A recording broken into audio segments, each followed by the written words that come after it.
Kita bagi cerita. Bagi cerita.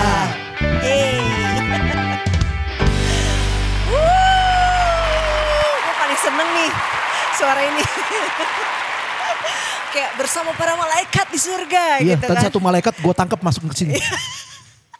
Oh, Anda dukun, Pak? Oh enggak dong. Iya, bukan. Enggak Asik kan dong. masuknya kan? ya Iya. kan? Jadi,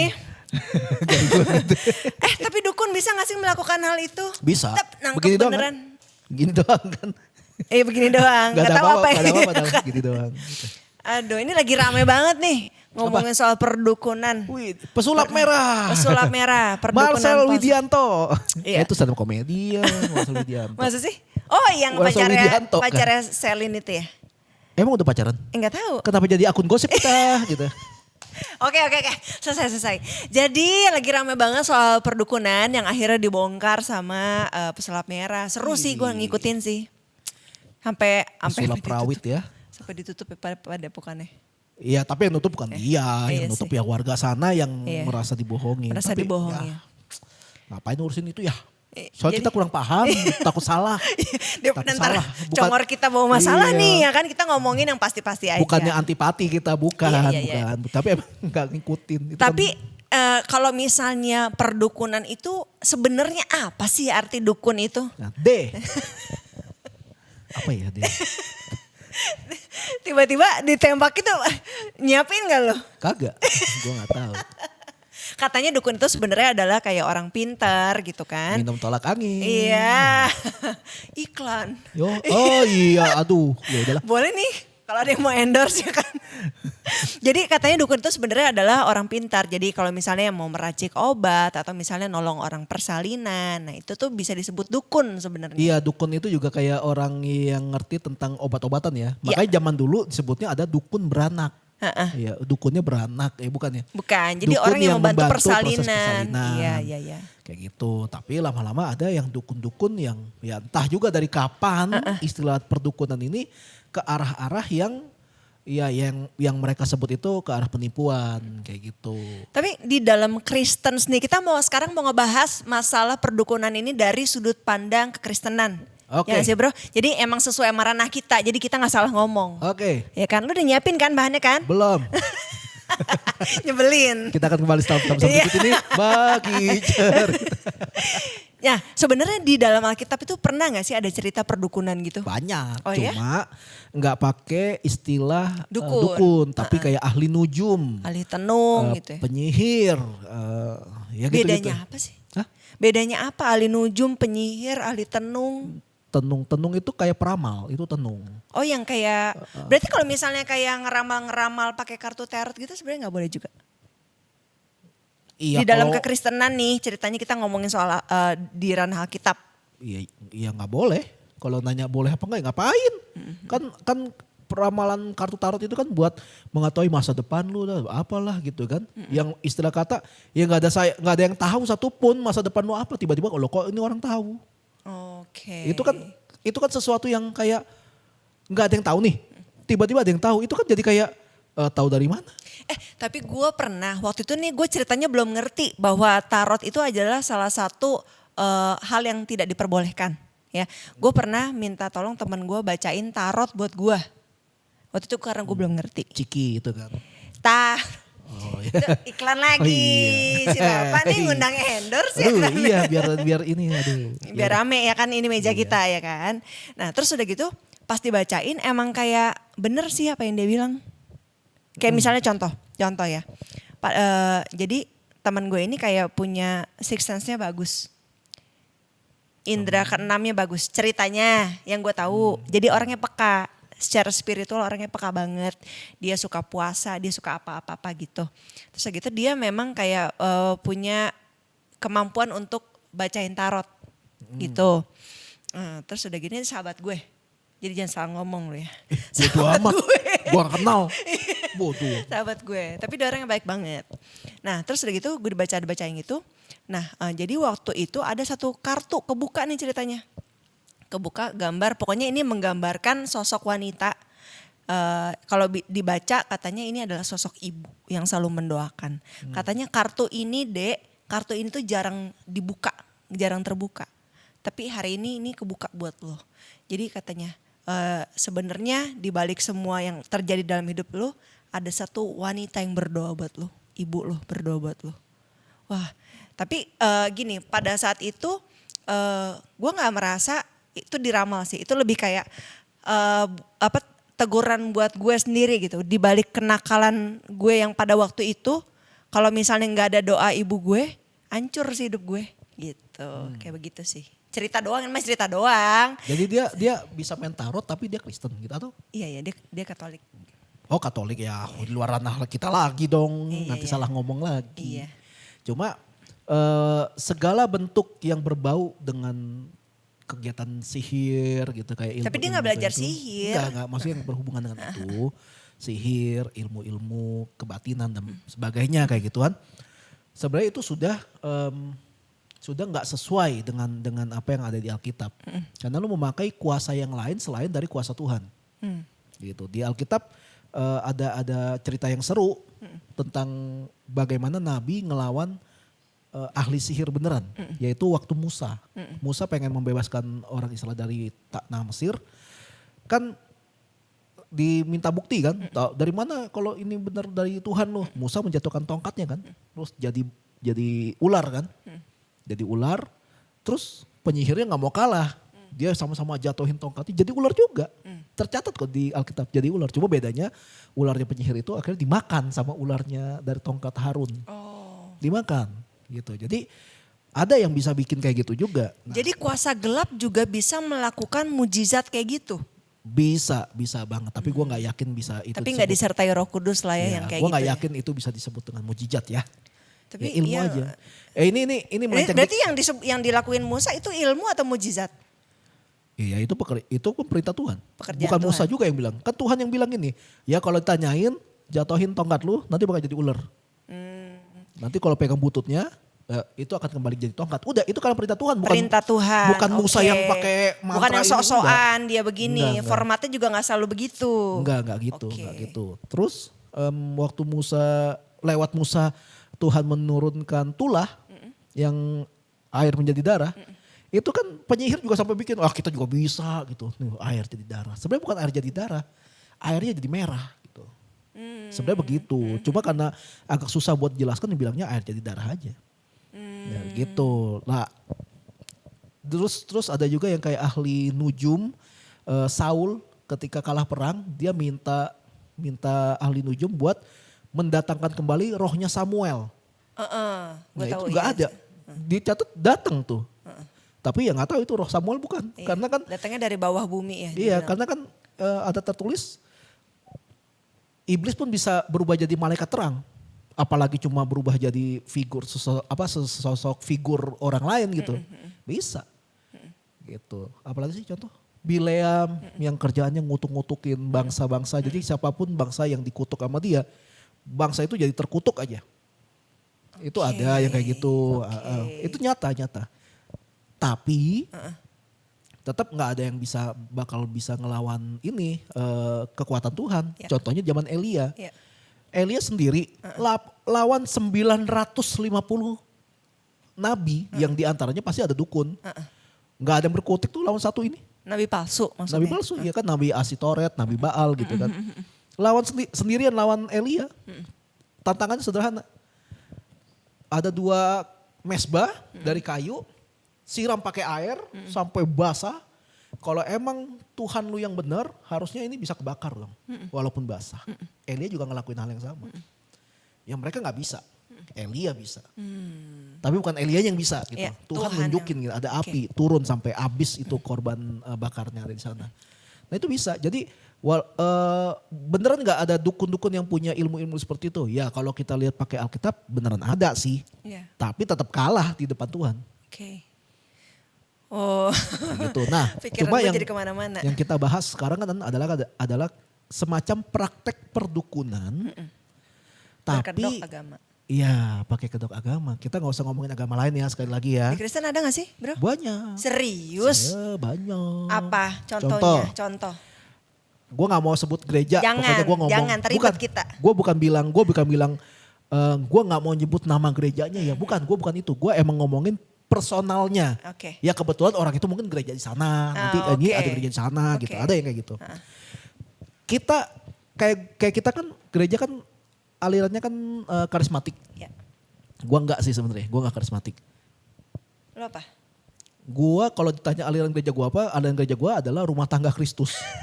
Karena gue nggak mau ngebatasin gue Denominasi, karismatik, nggak bikin-bikin Injili, denominasi. aduh Iya. itu bikin perpecahan banget, Iya, gue nggak suka. benar, Gue benar, pokoknya benar. rumah Pokoknya, tangga iya, Kristus gitu. iya, Ada iya. anak bandel ya dihukum, udah gitu Iya, aja. Rumah Tuhan lah gitu. Heeh. Oke. Nah, ada orang yang gue pernah temuin, orang Kristen nih, wah udah lumayan berumur, ya merasa dirinya senior, merasa dirinya banyak pengalaman, terus ketika ada dengar ada yang sakit gini-gini, dia mesti banget, lo harus pakai minyak urapan, nih gue punya nih minyak urapan. Ada barangnya, di gerejanya jual katanya. Harus pakai ini, kalau nggak pakai ini lo nggak bisa sembuh. Oh gitu. Ada yang kayak Kata gitu. dia. Harus pakai minyak urapan. Terus ada juga yang orang ini suka bikin ibadah-ibadah kesembuhan ilahi. Gitu. Semua yang datang dengan sakit penyakit pasti disembuhkan gitu kan. Ini gue sendiri ya, ini pengalaman gue sendiri. Gue pernah sekali pengen ngebuktiin, bener gak sih gue bisa sembuh? Gitu. Dulu banget. Gue datang, udah di waktu ibadah, altar call dong, ke depan. Gue itu pakai tangan, sengaja didorong biar gue jatuh. Tapi gue gak jatuh-jatuh gitu kan. Gak sembuh gue. Oke. Di saat yang lain pada bilang, wah gila gue disembuhkan Tuhan, gue gak sembuh. Tapi biasanya kalau gue ngomong kayak gini nih, karena lu kurang beriman. Ya gimana caranya, kan lu yang mengklaim. Lu yang mengklaim. Yang sakit pasti disembuhkan. Gak ada tuh asal beriman. Gue kurang beriman apa? Maksudnya dari dulu gue udah pelayanan, gue udah jalanin tanggung jawab gue sebagai anak Tuhan. Yeah. Doa, baca Alkitab dan sebagainya. Lu bilang gue gak beriman, ntar dulu. Jangan-jangan lu yang ngawur. Ada yang kayak gitu. Ada juga orang yang gue gak pernah ketemu nih orangnya nih. Gue cuma tahu dari orang lain. Dia katanya cuma kalau misalnya lu punya foto nih siapa. Tolong dong ini orang kenapa sih kayaknya ada fotonya. Namanya siapa. Terus dia bisa kayak langsung, tapi dia Kristen loh. Dia Kristen tapi loh. Kristen terus gak tahu apalah nabi atau apalah gue gak peduli. Padahal nabi udah gak ada loh di dunia ini. Coba lihat. Ini orang lagi selingkuh nih di hotel. Bisa tahu kayak gitu. Bisa kayak gitu. Nah lucunya beberapa kali kejadian orang-orang yang ngaku-ngaku kayak gitu. Kan gue orang iseng ya. Gue orang iseng. Gue suka coba ini. Bener gak sih gitu. Nguji, suka nguji. Iseng Gue seneng banget nguji-nguji kayak gitu. Seneng gue. What you do? Gue pernah kasih foto orang. Tapi namanya gue ganti. Namanya bukan nama orang itu. Tetap dijawab. Oh orang ini lagi gitu. Oh kok lu gak tahu sih kalau namanya salah. Namanya bener-bener gue ganti loh. Gitu. Atau mungkin emang dia bisa ngebaca garis muka kali maksudnya. Kalau baca garis muka gak usah jadi pendeta. Jadi psikiater. Iya dong. Ya mungkin mau melayani Tuhan kali bro dengan talenta Enggak, itu. bukan gitu. Jangan kegampangan bilang itu talenta atau apa enggak. Gue sendiri bisa ngebaca orang karena pengalaman gue. Iya. Gitu. Itu Gue gua bisa ngeliat setuju. orang ini. Gue bisa ngeliat nih orang ini seorang perokok apa enggak. Jadi pernah ada satu orang pelayan gereja, wah dihormati karena anak pendeta dan sebagainya. Pas gue lihat dia, perokok berat nih orang. Gak ada yang percaya. Oh gitu. Gak ada yang percaya. Sampai satu kali waktu dia lagi mumut, lagi stres, ketahuan sama orang gereja dia ngerokok. Dia ngerokok lu. Lah kan gue udah ngomong dari dulu. Lu kagetnya sekarang gue udah kaget. Gue udah Lu tahu tau dari mana? Lu tau dari mana? Dia Entah gimana ceritanya gue bisa ngelihat. Kalau perokok ya, perokok gue bisa ngelihat dari bibirnya pertama. Kedua dari bau badannya. Oh. Itu gua. Itu gua. Itu kalau yang perokok. Oh, Kadang-kadang. lu deket-deket dia gitu? Enggak dekat. Kamu- Jarak segini aja. Jarak segini nih. Asal gua ada obrolan yang lumayan lama. Langsung ketahuan biasanya. Langsung ketahuan. Biasanya gitu. Langsung ketahuan. Terus Oke. dia misalnya seorang tukang bacot gede gitu. Itu gue juga bisa tahu. Karena sering ketemu yang model-model kayak gitu. Iya, Jadi iya. gue gak perlu jadi nabi, gak perlu jadi rasul. Atau butuh karunia tertentu untuk ngerti gituan. Gak usah. Butuh pengalaman aja yang Butuh pengalaman banyak. aja. Gitu-gituan mah ya elah. Iya. Terus lagi gini, orang-orang yang mengklaim, orang-orang Kristen yang mengklaim bisa melakukan penyembuhan, kesembuhan ilahi. Kalau emang lu punya hati yang tulus, kenapa lu gak datengin aja rumah sakit bangsal-bangsal orang penyakit berat. Bu saya doain ya, tapi saya doain secara agama Kristen ya. Sembuhin. Kenapa mesti banget bikin KKR? Kenapa? Kan ini orang sakit nih, stadium 4 nggak bisa berangkat, nggak bisa beranjak dari ranjang. Ya. Lu malah suruh dia datang ke KKR lu. Ya mungkin buat yang bisa aja kali bro. Oh jadi yang nggak bisa ya udah dia juga, berarti dia nggak bisa menyembuhkan dong. Ya mungkin dia juga melakukan hal itu kali. Siapa Tanpa sepengetahuan orang-orang ke rumah sakit. Wah enak ya kalau punya pikiran positif terus kayak gini. Kalau gue ngeliat fakta Bu. Iya baiklah Gitu. Pak. Karena gue juga pernah ngetes orang yang kayak punya bilang bisa ngeliat ini ngeliat itu segala macam. Gue malah jahil. Lalu lu uji. Iya, ada orang lain nih. Ini dia bukan Kristen ya. Dia bukan Kristen sekali lagi dia bukan Kristen. Dia datang lah. Ini suami istri tapi yang bisa katanya bisa ngeliat-liat gitu atau denger gitu. Ini suaminya. Datanglah ke rumah kita ngobrol. Bini gua itu kan kalau ada cerita-cerita seru dia responnya tuh kayak seru banget. Seru iya, banget, ya. masa dia kayak tertarik banget. Iya. Nah, ini orang tertarik sama istri gua, maksudnya buat ceritain kayak gitu. Anda bilang kalau pas karena gua udah tahu kebenarannya antara lu bohong atau lu lagi dikerjain gitu, itu doang kan. Dia orang ngomong terus ke dia. Iya, soalnya gua ada suara. Selalu bener kok. Selalu bener. Dia bilang dia berani mengklaim selalu bener. Terus Livi ada sempat ngomong gini, ntar gue pengen punya anak, gue pengen pengen pinternya kayak papanya aja gitu. Gitu. Terus orang bilang, itu bisikannya bilang gini, jangan pinternya kayak papanya. Pinternya harus kayak mamanya. Kerja kerasnya yang kayak papanya katanya. Anaknya kan belum ada ya pertama ya. Emang bisa diklaim kalau anak gue bakal pinternya kayak siapa gitu kan. Terus kedua gue gangguin, gue iseng dia. Gue ke sebelah orang ini gue bilang, oi, gue ngomongin apa ya? Aduh gue lupa lagi gue ngomongin apa gitu. Gue bisikin apa, terus dia gini doang. Lucunya gini, dia gak cerita tuh orang yang suara yang ngomong ke kuping dia itu ngomongin soal gue. Gak pernah. Dia selalu ngomong, suara itu selalu ngomongin Livi, ngomongin istrinya gitu. Sama gue gak pernah. Takut salah. Bukan nah kan takut salah. Iya. Berarti gak bener dong. Iya dong. Iya sih. Nah kita sedang berbicara di sebuah area yang ini juga gak tahu bener apa enggak. Ini cuma dia doang yang ngomong. Ya kan kalau lu bisa mengklaim lu punya karunia menyembuhkan. Kenapa lu hanya bisa menyembuhkan ketika KKR? Ya kan kalau di KKR itu kan didukung sama suasana-suasana pujian penyembahan. Jadi kuasa Tuhan dibatasi oleh suasana penyembahan. Ya nggak mungkin aja pikirannya gitu. Oh maksudnya memang dia membuka tempat, ayo siapa yang mau didoakan gitu. Sembuh. Positif ya gue ya. Iya, positif ya. yang sangat tidak berguna sekali. Gini, lu perhatiin Yesus. Emangnya Yesus bikin acara untuk nyembuhin orang? Enggak. Lagi jalan ada yang teriak-teriak dia bilang, Bartimeus. Yesus anak Daud gitu, sembuhin. Ya, nggak pakai tumpang tangan juga lagi. Enggak, lu mau apa dari gua? Ya. Mau bisa lihat Tuhan, pakai nanya lagi kan gua buta. Mungkin dia ngomong kayak gitu kalau panjang ya kan. Oh ya udah, kalau gitu sembuhlah engkau. Iya benar. Selesai. Nggak ada drama hahu-hahu tuh ya. Nggak ada Iya, bahasa bener sih. roh 2 jam Bener, nggak ada. Gitu, lagian aneh bahasa roh kok buat penyembuhan sih. Baca Alkitab yang di mana sih Alkitabnya yang bilang kayak Tapi gitu? gue senang sama ada salah satu ini ya. Ini bukan dukun, tapi seorang hamba Tuhan namanya Todd White. Pernah denger gak sih? Enggak. Todd White dia tuh suka street ministry. Jadi dia suka sambil jalan kemana di tempat gym kayak di restoran kemana dia berdoa buat orang sakit gitu. Dan emang gue merasa bahwa sebenarnya kalau misalnya mau lo melayani kesembuhan ya di mana aja. Lo lagi Enggak. kemana kayak lo kemana. Kalau berdoa doain. kayak gitu, gue dukung, bagus berdoa. Tapi kalau sampai lu mengklaim siapapun yang datang Oh. dengan sakit penyakit, percayalah Tuhan akan sembuhkan. Iya. Giliran gak sembuh, lu kurang beriman. Ya apaan? Iya benar. Iya Kok sih. Tuhan milih-milih? Jadi akhirnya terkesannya bahwa ini sebenarnya beneran Tuhan yang buat apa lu yang buat gitu. Jadi terkesannya begitu ya. Lagian sakit ke pendeta, ke rumah sakit. Iya benar. Buat apa Tuhan membiarkan ada banyak rumah sakit di dunia ini? Ya mungkin gak sembuh kali bro ke rumah sakit bro. Jadi Yang akhirnya mau benar. udah jalan terakhir ya udah ikut KKR gitu. Wah menarik sekali, dokter angkat tangan, pendeta turun tangan gitu. Enggak kan sebagai hamba Tuhan, kita kan hanya bisa mensupport. Ya. Dalam arti kata mensupport secara kerohanian. Karena gini, ini fakta ya, kerohanian kuat itu bisa mempengaruhi tubuh fisik kita. Maksudnya kita jadi semangat gitu. Orang yang kankernya sampai parah itu keinginan hidupnya turun.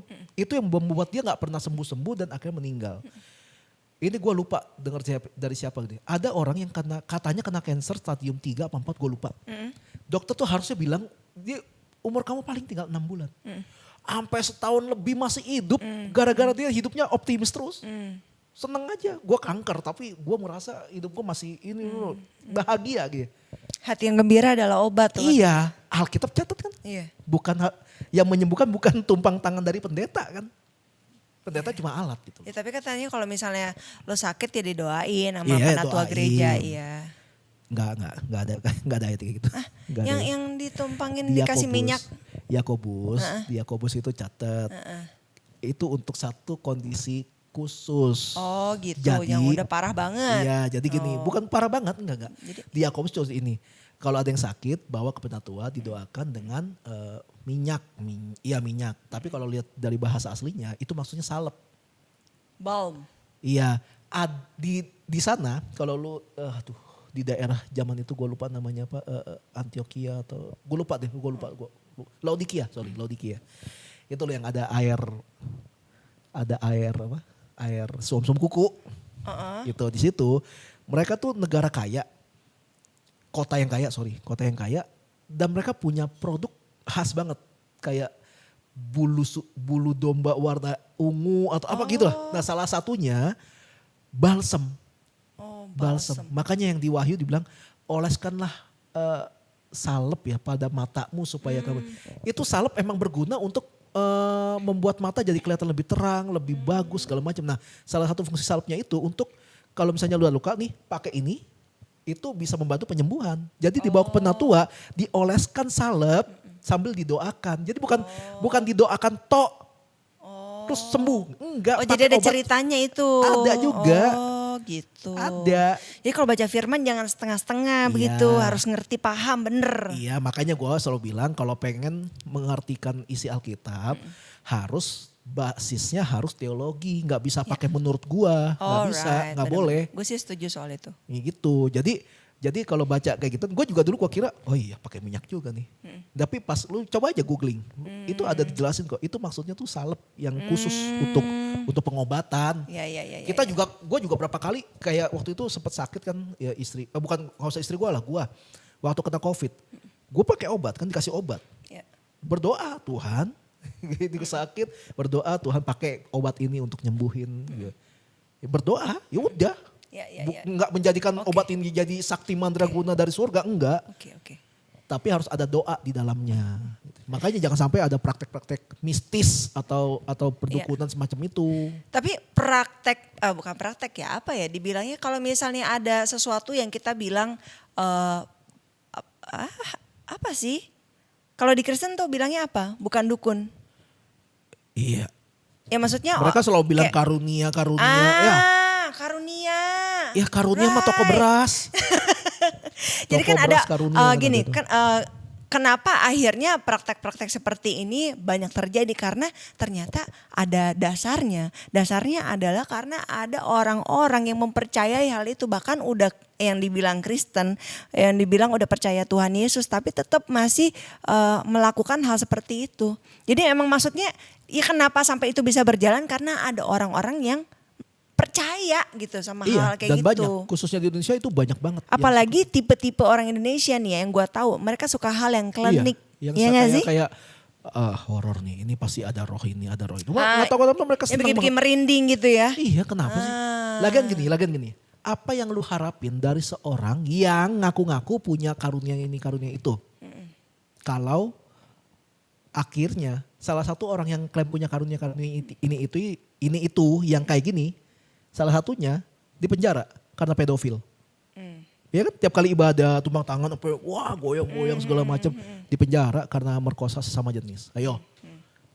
Lu ngincer apa dari orang semacam ini? Jadi punya karunia. Sekarang balik lagi. Yang kayak gini beneran karunia dari Tuhan gak sih? Karena sebenarnya kuasa kegelapan pun bisa melakukan mujizat. Oh, bisa. Itu di Alkitab kan ada, ya kan? Bisa banget. Paulus dalam perjalanannya Iya. kan ada satu budak yang dirasuki setan yang akhirnya suka dipakai buat meramal dan ramalan itu tokcer banget. Karena Paulus terganggu, diusir kan. Ya. Akhirnya rohnya hilang, dia gak bisa ngeramal lagi. Ya. Akhirnya Paulus di penjara gara-gara itu gitu kan.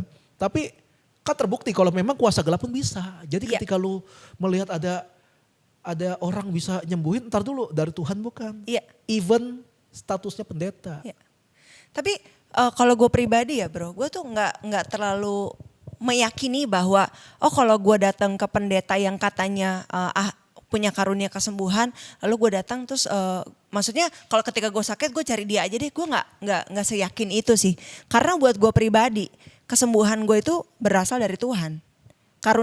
Maksudnya karunia kesembuhan itu datang dari Tuhan sendiri buat gue. Ketika ya gue juga mengusahakan dengan minum obat, ya kan, dengan misalnya gue juga menjaga kehidupan gue tetap sehat, ya Tuhanlah sumber kesembuhan gue, sumber kesehatan gue gitu. Betul. Jadi emang yang lu cari yang pertama, kalau misalnya lu sakit ya lu cari obat, kalau misalnya lu susah sembuhnya, ada penyakit itu parah, carilah Tuhan gitu. Sambil menjalani pengobatan. Jadi nggak usah lalu cari-cari dukun atau cari-cari orang yang katanya punya karunia kesembuhan. Kayak mendingan lu cari Tuhan aja deh. You will get in trouble, man. Kalau misalnya kita cari Tuhan for something like kayak gitu. Ya nggak sih?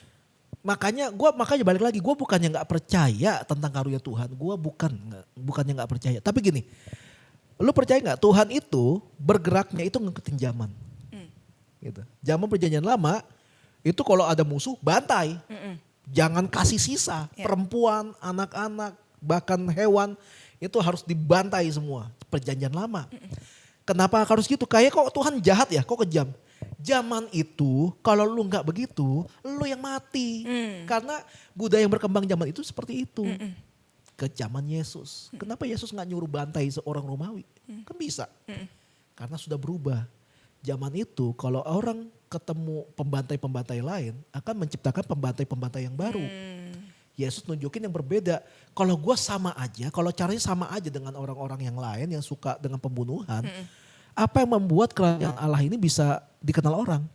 Bikin sesuatu yang berbeda. Ajaran kasih. Bila tampar pipi kiri, kasih pipi kanan dan sebagainya gitu kan. Ini gimana sih tengah-tengah peperangan ada satu orang yang nongol bilang ajarannya kayak gini ini gimana gitu loh.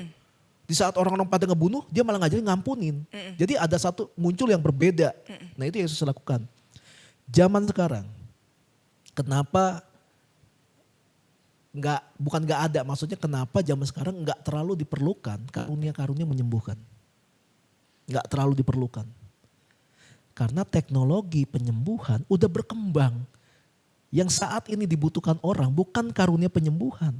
Tapi leader yang bisa dipertanggungjawabkan ajarannya. Sekarang penipuan di atas mimbar banyak kan? Ayo sekarang nggak usah gue tutupin lah. Udah banyak yang ngebuka juga kok. Prosperity gospel.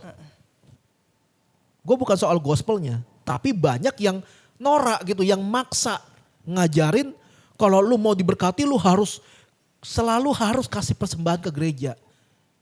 Ya kasih persembahannya harus, tapi kalau motivasinya supaya lu jadi kaya, pesugihan bos. Right. Pesugihan lu Iya, memberi bukan. Lu ke gereja ibadah minggu, lu minta berkat Tuhan juga gue rasa itu udah semacam pesugihan gak sih dalam versi yang lebih halus? Iya, walaupun gereja di akhir ibadah ada doa berkat. Iya. Itu emang dari pihak gereja ingin memberkati jemaatnya. Iya, udah, benar. tapi motivasi kita ke gereja datang hari Minggu itu kan harusnya bukan untuk minta berkat. Ya. Karena Senin sampai Sabtu kan udah diberkati Tuhan Ya, nih. Lu betul. jahat banget satu hari khusus ini lu minta berkat lagi.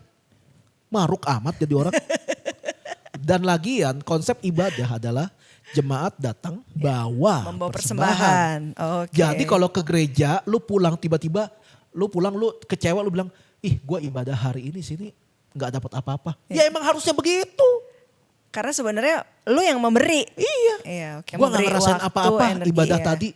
Loh, di ibadah yang harusnya merasakan sesuatu siapa?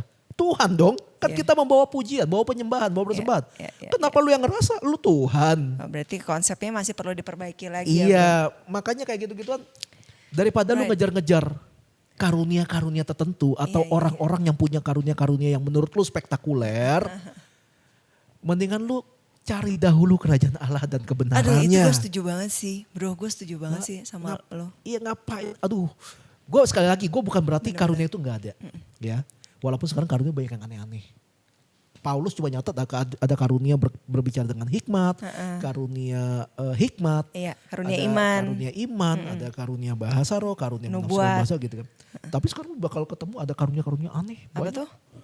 Gua nggak tahu juga ada. Bentar ya, gue ingat-ingat dulu ya. Aduh. Gini aja deh. Di dalamnya kan, di dalam karunia yang disebutin Paulus ada dibilang ini kan, karunia membedakan roh. Kenapa karunia membedakan roh selalu diidentikan dengan karunia buat ngelihat setan? Nggak Tapi ada gue urusan. rasa ngelihat setan itu bukan karunia bro. Bukan kutukan itu. Itu mesti dilepasin itu. Gue bisa ngelihat, gue dikasih karunia nih bisa ngelihat setan ini. Itu kutukan, mohon Iya, maaf. bener-bener. Mohon maaf. Bener-bener. Di saat kita nggak suka lihat setan, lu bangga banget lihat setan. Iya, mana mau ngapain, what's the point dengan lu ngelihat setan. Dan, Dan itu harus lu- dilepasin. Dan lu bisa ngomong ke orang-orang, gue bisa lihat ada setan ini, Nah. ini. Tapi lu nggak bisa melihat ada malaikat ini, malaikat ini, malaikat kenapa setan doang yang lu lihat? Bener banget tuh. Gue setuju. Enggak, tapi beneran. Gue tuh punya teman, soalnya gue punya beberapa teman yang punya kayak kemampuan kayak gitu. Yang jadi waktu dia belum sungguh-sungguh di dalam Tuhan, dia tuh kayak punya Jimat. kemampuan seperti itu. Oh. Bisa ngelihat-ngelihat apa segala macam ya. Mimpi buruk apa segala macam. Gue juga bisa ngelihat, tuh bisa ngelihat. Tapi setelah justru kemauan itu datang dari dia. Dia pengen didoain supaya ini tuh berhenti. Kemampuan seperti ini menurut dia ini nggak beres sebenarnya. Nah setelah didoain ya udah hilang malah nggak ada gitu. Lebih tenang gak sih? Lebih tenang. Ya sudah. Iya, hidup dalam damai sejahtera. Gitu Kebayang gak sih kalau lu selalu bisa ngelihat roh-roh kayak gitu deh. Lagi di mall, lagi kencing tiba-tiba sebelah, ya. Ada Lucifer Kan gitu. males banget gitu loh. Iya, tapi emang what's the point dengan lu melihat gitu? Mendingan lu melihat kemuliaan Tuhan, lu maksudnya ngelihat sesuatu yang indah-indah gitu dibanding yang kayak gitu. Itu gak ada yang bisa dibanggain. Even seumur hidup lu gak punya karunia yang seperti para pendeta-pendeta punya. Itu bukan jaminan lu akan masuk surga apa enggak. Enggak ada jaminan. Iya benar. Jaminan lu diterima sama Tuhan dalam rumahnya Tuhan adalah ketika lu tinggal dalam Tuhan, firman-Nya tinggal dalam lu dan lu berbuah. Dan hidup di Itu. dalam kasih. Iya. Iya gak sih? Ya kan? Ya, dalam Tuhan itu kan kasih Iya, sama benar. satu paket ya. Kasih. Dipanjang-panjangin. Soalnya kalau hidup di dalam Tuhan gak punya kasih berarti siapa yang lu sembah gitu kan. Ini kita bahas teologi nih. Ini panjang nih, panjang nih. Panjang. Kita lagi ngomongin perdukunan. Jadi ngapain sih lu kejar-kejar kayak gituan? Iya. Maksud gua ini di Kalimantan nih. Ini Kalimantan gue pernah sekali ada satu pengerja di sana. Kita lagi pengen ada ibadah doa, terus keyboardnya biasa kan duduk melantai nih di karpet, jadi keyboardnya di lantai juga. Hari itu yang tugas gue, terus ada satu pengerja, dia ngedoain keyboardnya didoain, gue nggak ngerti juga kenapa keyboard didoain, kenapa lu nggak doain yang main keyboard gitu loh. Keyboard didoain tapi nggak ada yang mainin juga nggak bakal bunyi gitu kan. Tapi doanya begini doainnya. Biar apa? Ya, pokoknya gitu caranya dia, doanya gitu. Oh my God. Gue nggak tahu apakah dia dulu mantan dukun atau dia terobsesi dengan kayak ilmu-ilmu tertentu. Ya itu adalah akhirnya. Makanya kenapa kalau kalian ada yang baru pertama kali menerima Tuhan Yesus, gue nggak suka bilang ada orang yang dari agama mana ke Kristen dengan sebutan udah bertobat. Enggak, sorry, itu nggak tepat. Itu menerima Kristus namanya, bukan bertobat. Betul banget. Lu Kristen, kelakuan lu bejat, lu belum bertobat namanya, gitu ya. Right. Jadi buat kalian yang mungkin baru menerima Tuhan, entah dari agama lain atau emang kalian belum memutuskan aja untuk serius, please ikutlah kelas bimbingan kerohanian. Betul. Supaya nggak disesatkan. Betul banget. Baru gue mau Gitu. ngomong. Karena banyak yang Ngaco wah, sih gila. ngajarinnya. Iya, gila cuma diginin doang rebah gitu. Weh. Wah gila sakti. Rebah buat apa tapi gitu. Iya, setelah rebah tuh apa yang terjadi Buat apa? gitu. Iya benar-benar. Gue udah ditumpangin tangan sampai nabi dari India ada 5 orang. Gue nggak pernah rebah. Terus mau bilang gue kurang beriman. Enggak, itu nabi kurang sakti aja udah. Gue lebih sakti dari mereka kayaknya. Iya dong. Iya benar-benar. Di saat semua yang didoain rebah semua. Kenapa gue enggak? Iya benar. Gitu loh. Iya. Karena emang harus diakui gereja-gereja di Indonesia yang ya dalam hal ini karismatik. Hobi memang budaya rebah-rebahan, gue gak tahu. Sekarang jadi rame kan generasi rebahan muncul sekarang. Males gerak. Generasi mager jadi. Iya, males gerak. Iya, itu akan bisa jadi pembahasan yang baru nanti mungkin kapan-kapan ya kan. Tapi kan lu tanya praktek perdukunan di gereja kayak apa kan? Ya ini. tumpang tangan. Terus tiba-tiba ngomong, Tuhan bilang sama saya, kamu gini. Gua pernah, ini beneran pernah beberapa yang ngaku. Tapi nggak semua orang sesat Oh, gitu juga. nggak semua, Emang nggak kadang-kadang emang ada Nggak pesan semua. Tuhan yang memang harus disampaikan. Nggak semua. Kayak Cuma gue bukan soal ininya, enggak. Tapi ada beberapa kali kejadian dia bilang gini, ya biasa ini nabi dari luar, gue belum pernah sih nabi dari Indo ngomongin gue kayak gini. Dia ngomong gini, Tuhan bilang kamu tuh dulu kan gini. Gue dalam hati, kagak pernah gue. Anda salah. Iya, salah orang lu kayak. Pernah kayak gitu. Tapi yang lain tuh yang digituin pada amin. Iya bener, aduh kok tahu ya. Giliran nih gue, enggak gue gak pernah gitu. Tapi pernah ada satu juga hamba Tuhan. Ini banget, bener-bener. Tajam. Bener, iya dia bener ngomong ke gue. Dia bilang gini, Tuhan bilang kamu tuh punya cita-cita pengen jalan-jalan ke luar negeri. Lah gue gak pernah cerita sama siapa-siapa. Cuma sama istri gue doang. Iya. Kok dia tahu? Terus dia sebutin lagi nama negara yang pengen kita datengin. Oh, wow. Oh oke, gue respect kalau gitu. Oh. Nggak Jadi semuanya memang nggak salah, semuanya salah gitu. Tapi kita harus pintar-pintar ngelihat juga. Iya, ya kan? makanya kita harus bisa ngefilter. Jangan mentang-mentang dia punya title pendeta, nabi, rasul, UOB. Tiba-tiba kalau kita langsung punya kredit tertentu untuk mereka gitu loh. Betul. Dan pesan gue cuman gini, teman-teman, kalau misalnya kalian punya seseorang yang mungkin kalian fanatikin, apa ya fanatikin? Ya fanatik. Kalian look up to Lu somebody. puja-puja gitu Iya, lo puja-puja untuk sesuatu karunia yang dia punya, please stop it. Karena yang sebenarnya emang harus lo look up to adalah Tuhan Ya, Yesus. Tuhan sendiri. Cia kan? Ya demikian aja Demikianlah. kesimpulan hari ini. Jadi jangan gampang percaya Jangan terlalu gitu gampang kan. lah. Ya, jangan terlalu gampang percaya. Segala sesuatu mesti diuji gitu. Intinya gini, ketika sesuatu itu melebihi dari apa yang kalian pernah baca di Alkitab, kalian harus waspada. Iya, makanya harus baca Alkitab, ya kan? Biar gak salah langkah. Kita punya kelas bimbingan Alkitab. Enggak ada. Tapi Mungkin kita kalau menerima misalnya- sponsorship di Iya. bawah ini sih. Ya udah ya. Kalau misalnya mungkin perlu bimbingan, boleh juga hubungin Bimbingan Firdi. pernikahan. Ya kan? Spesialis. Iya. Oh, spesialis dong. Ya itu Oke, aja. ya. Udah mulai ngawur kita. Bersama saya Claudia Iniar. Ya dan saya Firdi Dominika. Kita akan kembali lagi di cerita-cerita berikutnya di Bagi Cerita. Bagi cerita. Kita